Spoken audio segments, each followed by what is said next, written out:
Arsenal wins, Man U loses to leave plenty to play for in EPL. The fight to finish in the Champions League qualification positions is far from over, too, after David De Gea's latest mistake in another away loss for Manchester United.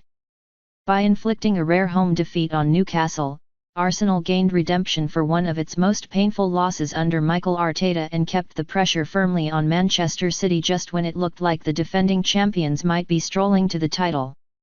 Arsenal's 2-0 win in a febrile atmosphere inside St James Park left City with a 1-point lead with 3 weeks left in the season. City has a game in hand but the tougher run-in, with 3 away matches in its remaining 4 fixtures.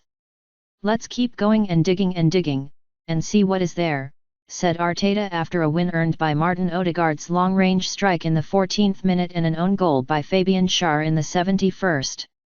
In a physical game, Arsenal's players were shoved and roughed up, while riling the home fans with streetwise tactics that might have pushed the boundaries of gamesmanship. Anything to keep alive hopes of a first league title since 2004. "We had to be very smart and to be ugly at times," Odegaard said. "It's a big step for a young team like ours to come here and do the things we did." Pre-match video. Before making the journey to St James Park from the team hotel, Arsenal's players were shown video clips from last season's 2-0 loss at Newcastle that cost them a chance to finish in the top 4 and qualify for the Champions League.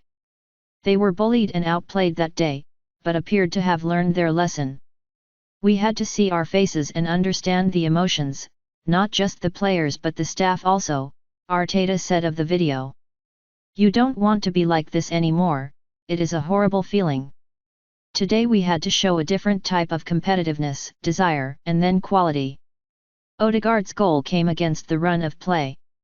Newcastle had already struck the post through Jacob Murphy and seen a penalty overturned following a VAR check by the time the Norway playmaker slammed a low shot through the legs of Newcastle defender Sven Botman and past goalkeeper Nick Pope.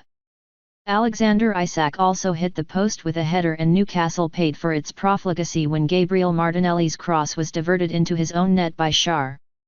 "The noise was there today," said Newcastle manager Eddie Howe, whose team lost at home for just the second time this season.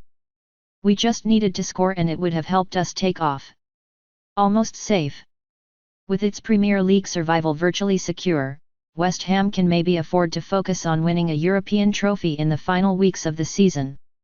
The win over United lifted West Ham to 37 points, 7 above the bottom 3 with 3 games left, 2 of which are against teams lower in the standings in Leeds and Leicester.